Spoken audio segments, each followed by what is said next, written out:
Bismillahirrahmanirrahim. Assalamualaikum warahmatullahi wabarakatuh. Oke, sebelumnya perkenalkan, nama saya Wahid Nur Rashid dari program studi statistika Fakultas Matematika dan Ilmu Pengetahuan Alam UGM angkatan 2018. Oke, saat ini saya sedang melakukan KKN PPM UGM di Kecamatan Jambu. Nah, ini saya dari subunit 3 yang berada di Desa Gemawang. Nah, oke, kali ini saya akan melakukan pemberian materi edukasi mengenai cara pelaksanaan survei. Oke, kalau gitu langsung saja. Nah, oke, ini saya mulai dari pengertian survei. Oke, ini sekilas. Survei merupakan suatu aktivitas atau kegiatan penelitian yang dilakukan untuk mendapatkan suatu kepastian informasi dengan cara mengambil sampel dari satu populasi dan menggunakan kuesioner sebagai alat pengumpul data yang pokok. Nah, jadi yang dapat kita ambil poin penting dari sini yaitu survei adalah suatu aktivitas untuk mengumpulkan kepastian informasi dari suatu populasi dengan menggunakan kuesioner sebagai alat pengumpul data yang pokok. Nah, ini adalah perbedaan survei dengan sensus. Jadi survei itu tidak sama dengan sensus. Nah, jika diibaratkan kita memiliki suatu populasi, nah, maka sensus itu adalah kita mengumpulkan data dari seluruh populasi yang ada. Sedangkan survei hanya dari sebagian kecil populasi atau yang bisa kita sebut dengan sampel. Oke, sebagai contoh, kalau misal kita ingin melakukan survei tingkat kepuasan pelanggan dari suatu UMKM gitu. Nah, populasinya siapa? Ya, populasinya itu adalah seluruh pelanggan atau seluruh konsumen yang pernah membeli sesuatu atau produk dari UMKM tersebut. Nah, kalau sampel itu hanya sebagian dari pelanggan atau konsumen UMKM tersebut.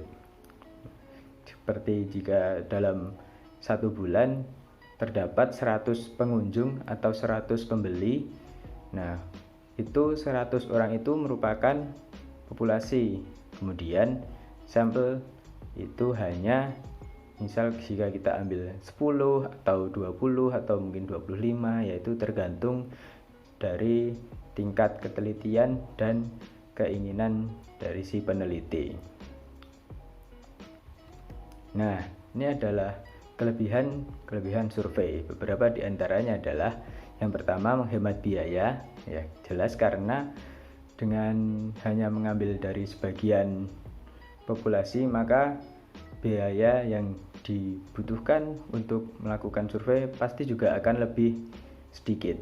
Kemudian yang kedua, mempercepat waktu pengumpulan data, ya, karena jika dibandingkan dengan mengumpulkan data dari seluruh populasi, maka survei jelas akan mempercepat waktu pengumpulan. Yang ketiga, cakupan materi lebih luas. Nah, ini karena dengan sedikitnya sampel yang kita ambil, maka semakin banyak pertanyaan yang bisa kita ajukan kepada responden atau kepada sampel kita. Karena jika seluruh data dari seluruh populasi diambil, nah hal itu tentunya akan membuat waktu yang kita butuhkan untuk mengumpulkan data semakin banyak. Nah, apabila pertanyaan yang ingin kita ajukan juga banyak, maka tentunya hal itu tidaklah efektif.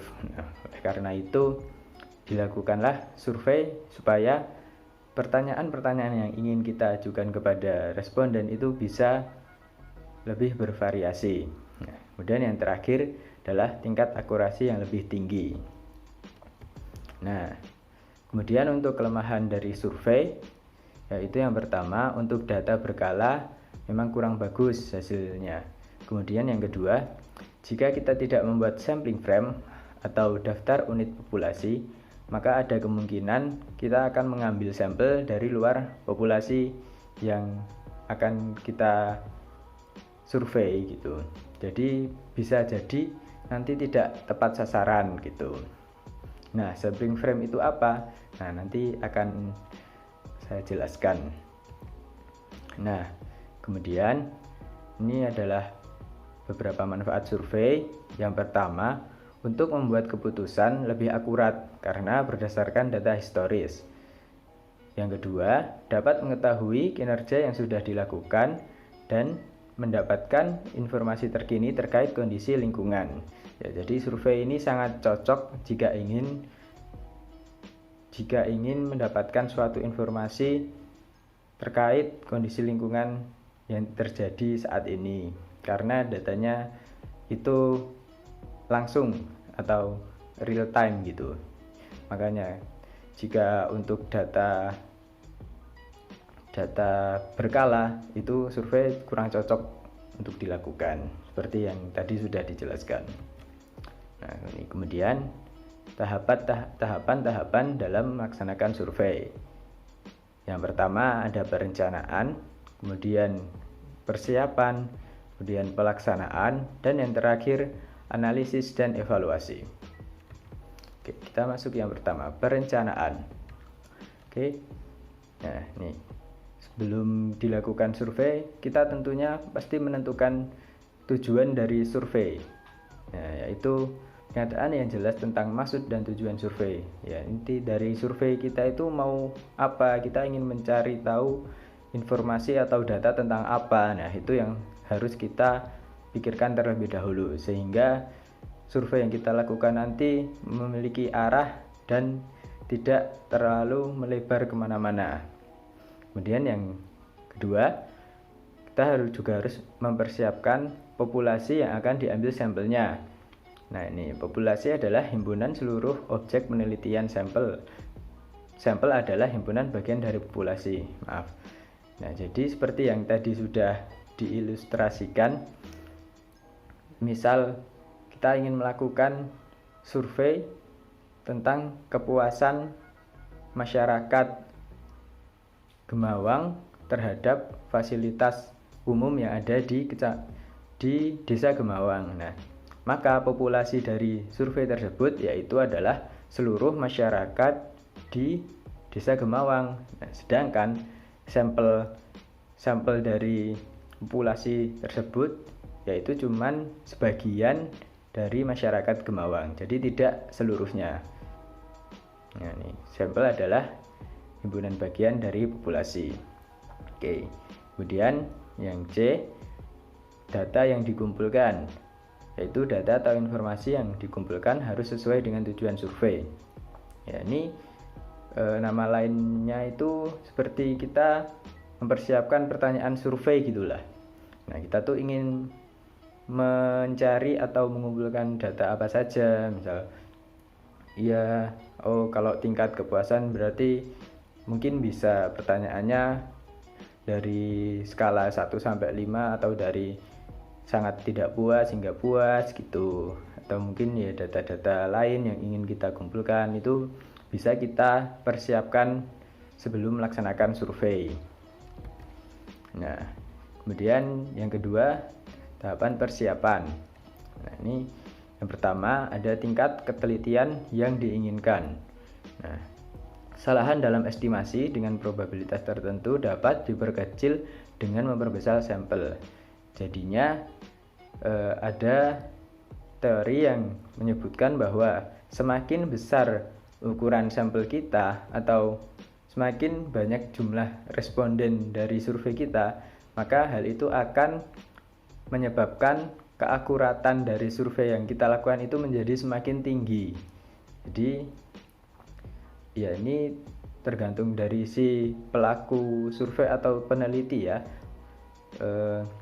Jika ingin mendapatkan tingkat ketelitian sekian, berarti nanti ada jumlah minimal responden dari survei yang akan dilakukannya gitu. Kemudian yang B ada metode pengambilan data. Nah, ini pengambilan data yang ingin dikumpulkan dari responden dapat menggunakan kuesioner atau wawancara langsung.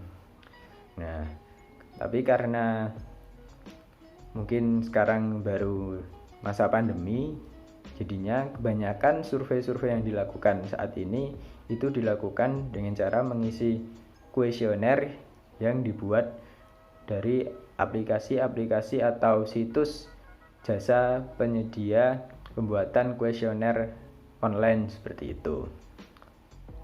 Nah, kalau wawancara ya bisa kita langsung melakukan wawancara ke sampel yang hendak kita ambil datanya. Kemudian yang C adalah kerangka sampel atau sampling frame. Nah, ini sampling frame merupakan daftar yang berisi unit pengambilan sampel.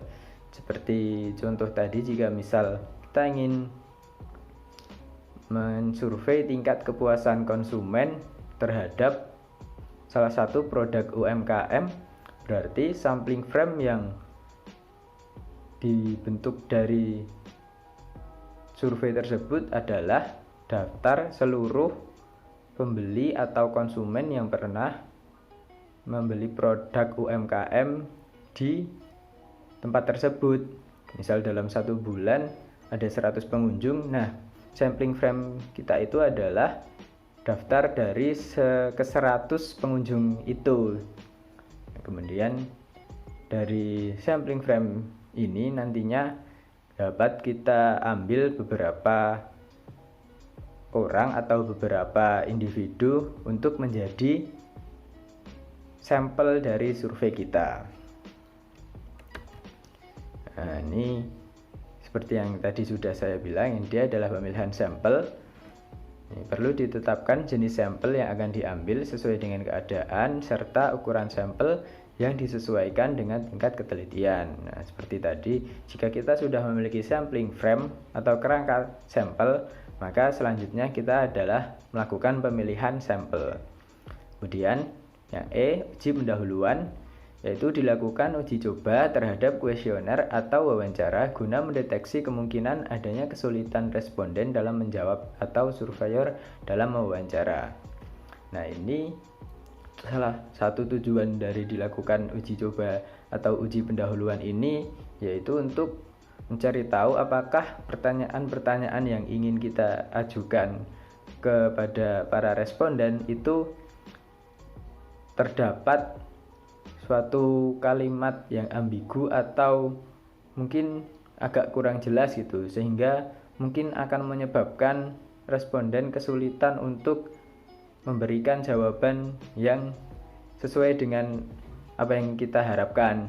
Nah, jadi tujuannya adalah untuk mendeteksi apabila ada pertanyaan-pertanyaan yang semacam itu, yang mungkin agak susah untuk dipahami atau diterima oleh responden, sehingga bisa kita perbaiki sebelum survei kita laksanakan. Nah, terakhir ada organisasi lapangan, yaitu antisipasi masalah-masalah administrasi dan pelatihan terhadap tenaga-tenaga penjajahan. Ini dapat kita lakukan jika misal kita memiliki beberapa rekan atau orang yang membantu kegiatan pelaksanaan survei kita, sehingga antar individu atau antara kita dengan rekan kerja kita itu bisa memiliki persepsi yang sama, jadi tidak miskomunikasi lah istilahnya, seperti itu. Nah, kemudian yang ketiga yaitu pelaksanaan survei. Ya, ini merupakan tahapan pengumpulan informasi sesuai perencanaan dan prosedur yang telah ditetapkan. Oke, kemudian dan yang terakhir adalah analisis dan evaluasi. Nah, analisis yang bisa dilakukan setelah survei kita lakukan adalah membuat ringkasan dan analisis data. Ya, mungkin ini bisa langsung kita lihat dari hasil survei yang sudah dilakukan, seperti misal, oh ternyata dari 20 orang yang kita survei terhadap itu tadi kepuasan konsumen, nah itu terdapat 18 orang yang sudah merasa sangat puas gitu terhadap produk UMKM. Nah, ini kan menunjukkan bahwa 90% dari sampel itu sudah menunjukkan hasil yang positif atau menjawab sangat puas dari survei yang sudah kita lakukan. Nah, selain itu ya kita bisa melihat ringkasan data dari beberapa pertanyaan lain yang kita ajukan dalam survei tersebut. Oke, kemudian untuk evaluasi bisa kita berikan keterangan yang bermanfaat untuk survei mendatang, sehingga jika misal di kemudian hari nanti ada orang lain yang ingin melakukan survei dengan tema yang hampir mirip atau mungkin sama dengan yang sudah kita lakukan, kita dapat memberikan informasi-informasi penting untuk mendukung survei yang akan dilakukannya. Seperti itu. Nah, ini di sini ada beberapa contoh teknik pemilihan sampel. Ini cuman tambahan aja ya, teman-teman. Yang pertama, secara garis besar itu dibagi menjadi dua. Ada yang namanya probability sampling dan non-probability sampling. Nah, probability sampling ini yaitu adalah pemilihan sampel dengan masing-masing anggota sampling frame itu memiliki peluang yang sama untuk terambil menjadi sampel. Sedangkan jika non-probability sampling, maka itu peluang masing-masing anggota dalam sampling frame itu untuk terambil tidaklah sama. Nah, beberapa teknik yang terdapat dalam kategori probability sampling ada simple random sampling atau systematic sampling atau stratified random sampling dan cluster sampling. Sedangkan untuk yang non probability sampling itu ada haphazard sampling, voluntary sampling, purposive sampling, quota sampling, snowball sampling, dan convenience sampling.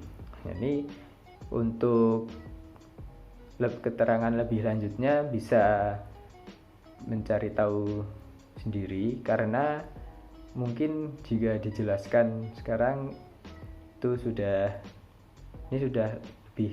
lebih lanjut gitu. Oke. Ya, mungkin demikian yang dapat saya berikan. Apabila ada salah kata, saya mohon maaf yang sebesar-besarnya. Ya, mungkin sekian dan terima kasih.